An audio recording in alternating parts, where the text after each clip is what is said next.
Olá, você sabe o que é bibliologia? Ou a doutrina das Sagradas Escrituras?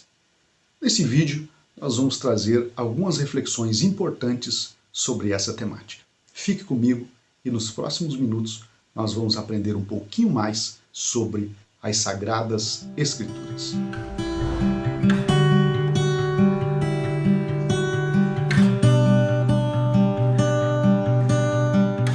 Quando nós falamos de bibliologia, nós estamos falando de uma doutrina da teologia sistemática que estuda a composição material da Bíblia Sagrada. De que modo que a Bíblia Sagrada se originou, foi composta e se desenvolveu e chegou até nós. A bibliologia, ela possui um leque muito amplo de temáticas, aonde não é possível, evidentemente, em um vídeo breve, nós aprofundarmos cada uma dessas temáticas. Mas eu quero chamar a sua atenção brevemente para alguns temas que são fundamentais para a fé cristã e que são abordados pela bibliologia. Quando nós falamos em temas cruciais para a fé cristã e que são de preocupação ou objeto de estudo da doutrina das Sagradas Escrituras, o primeiro deles que nos vem à mente diz respeito à origem e à composição da Bíblia. Ao estudar essa temática, o teólogo procura responder como a Bíblia ela surgiu ao considerar, por exemplo, aspectos como a revelação e a inspiração. É nesse ponto, por exemplo, que nós vamos entender o modo que Deus se autorrevelou para a humanidade, né? E a humanidade absorveu a autorrevelação divina. Quando nós falamos em revelação, nós temos que entender que, sendo os seres humanos finitos e Deus infinito, não podemos conhecer a Deus nem ter comunhão com Ele, a menos que Ele se revele para nós. Essas são as palavras do Millard Erickson. Então a revelação de Deus ela se dá de duas formas. A primeira forma delas é a revelação universal e a segunda é a revelação particular de Deus. Agora, um outro conceito importante quando nós estudamos sobre a origem e composição da Bíblia diz respeito à inspiração. Por inspiração das Escrituras, entendemos a influência sobrenatural do Espírito Santo sobre os autores das Escrituras, que converteu seus escritos em um registro preciso da revelação ou que faz com que seus escritos sejam realmente a palavra de Deus. Então observe que os conceitos de revelação e inspiração estão intrinsecamente associados, ou seja, não existe um sem o outro. Nós vamos, em vídeos futuros, abordar cada um desses conceitos de uma forma bastante específica. Uma outra temática que é crucial para a fé cristã e objeto de estudo da bibliologia diz respeito à inerrância da Bíblia Sagrada. Quando nós falamos sobre a doutrina da inerrância das Escrituras, nós estamos querendo dizer que a Bíblia Sagrada não contém erro algum, ou seja, tudo que a Bíblia afirma é verdadeiro. Esse pressuposto é parte do princípio de que Deus é um Deus perfeito, pleno e absoluto, e, portanto, tudo aquilo que procede dele é perfeito. Se nós acreditamos que as Escrituras Sagradas são a revelação de Deus e a inspiração, e inspiradas por Deus, logo, elas são verdadeiras em tudo aquilo que elas nos ensinam. Então, um dos aspectos da Bíblia Sagrada, né, que a bibliologia procura compreender e responder, é o conceito de inerrância das Escrituras.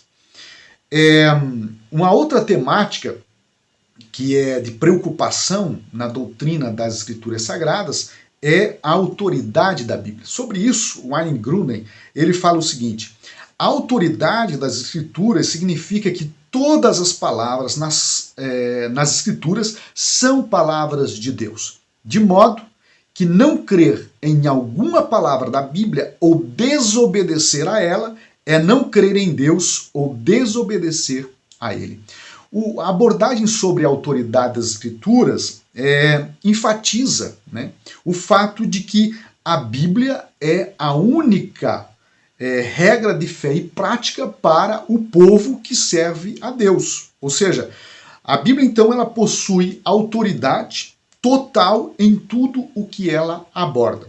Bem, diante desse fato, aqueles que creem que a Bíblia é a palavra de Deus, revelada e inspirada, ela também é autoridade sobre a nossa vida. E quando nós falamos de autoridade, nós estamos falando de um parâmetro que define ou estabelece qual tipo de comportamento ou o modo como aquele que acredita, aquele que serve a Deus, deve se comportar a partir das Escrituras Sagradas. Então, a Bíblia, ela possui autoridade no sentido de ser palavra de Deus dirigida ao ser humano para que o homem, o ser humano, compreenda que essa palavra exerce autoridade sobre a sua vida e tudo aquilo que ele faz.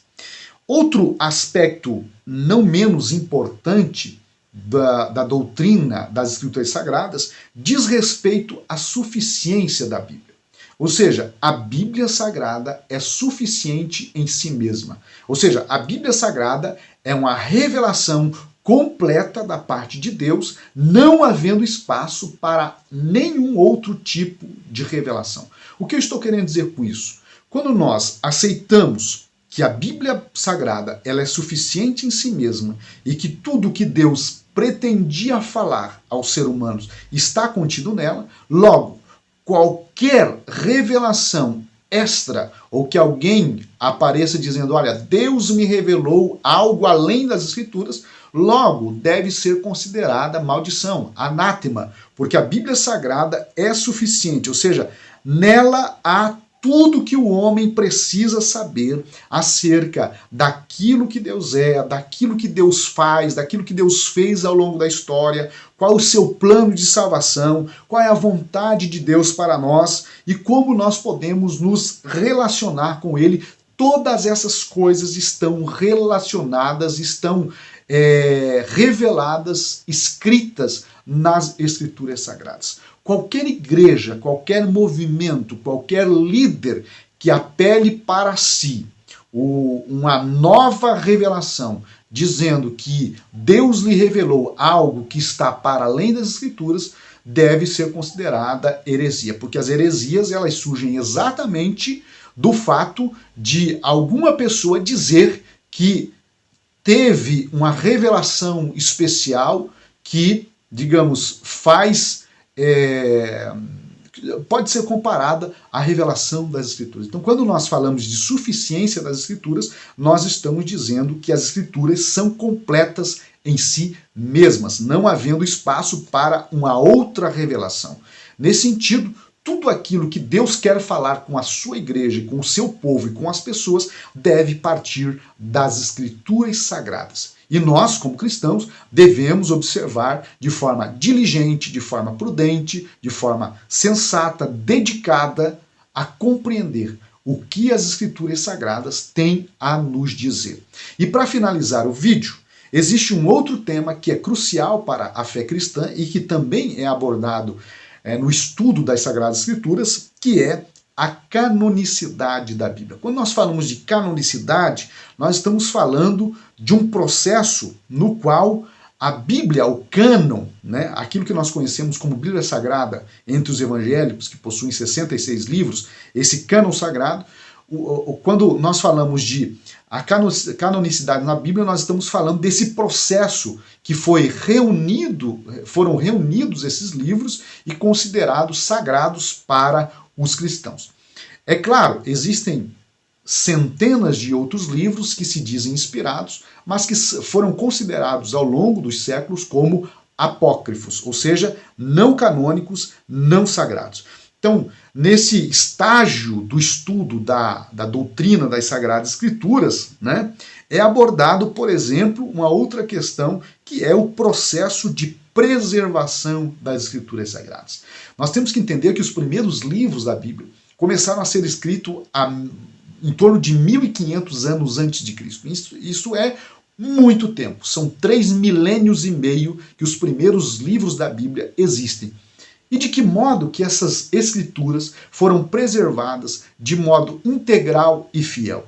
Nós vamos ver que no estudo da canonicidade da Bíblia, Deus ele trabalha no sentido de garantir que a sua autorrevelação nas escrituras sagradas fossem preservadas ao longo da história, ao longo do tempo, para que viesse falando aos homens desde o início do chamado de Deus para o povo de Israel até a constituição da igreja em Jerusalém e a igreja ao longo dos séculos. Há um trabalhar de Deus no sentido de preservação da integralidade do texto que nós temos acesso hoje. Então, essas são algumas temáticas de grande preocupação para aqueles que estudam a doutrina das Sagradas Escrituras. Futuramente, nós pretendemos trazer um vídeo sobre cada uma dessas temáticas, abordando num sentido mais aprofundado o que significa cada uma delas. Por enquanto, nós vamos ficando por aqui. Um forte abraço, que Deus te abençoe.